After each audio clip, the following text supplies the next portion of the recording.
The Chancellor's South West Surrey constituency office was vandalised on Tuesday morning amid a wave of intimidation and threats against MPs. Jeremy Hunt has pledged not to be deterred from his job, after sick protesters targeted his constituency office this morning.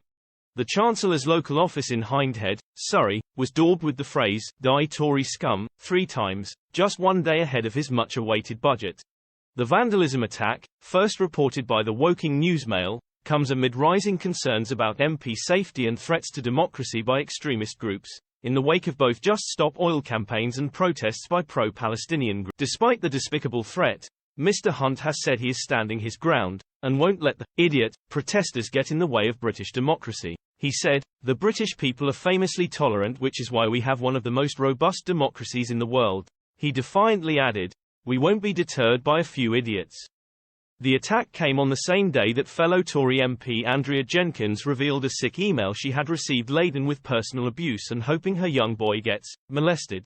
The email, which the Morley and Outwood MP described as vile, included references to rape and the hope that Hamas comes for you. Ms. Jenkins' fellow MPs piled in with support after the upsetting communication was revealed, with Labour MP Stella Creasy offering solidarity. She added, "No one should be subjected to this kind of abuse."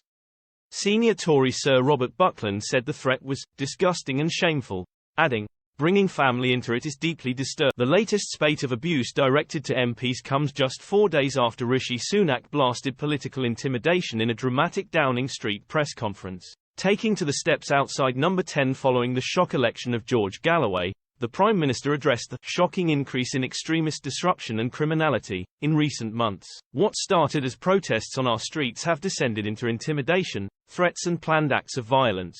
Jewish children fearful to wear their school uniform lest it reveals their identity. Muslim women abused in the street for the actions of a terrorist group they have no connection with. Now our democracy itself is a target. Council meetings and local events have been stormed. MPs do not feel safe in their homes.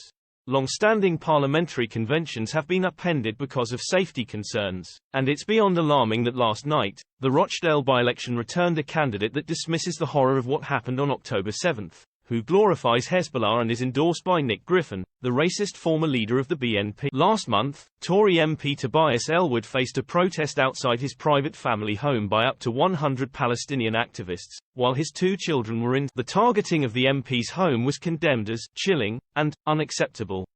Since then, Just Stop Oil has doubled down on the new tactic of targeting MPs' homes, with a leading activist confirming they will continue between now and election.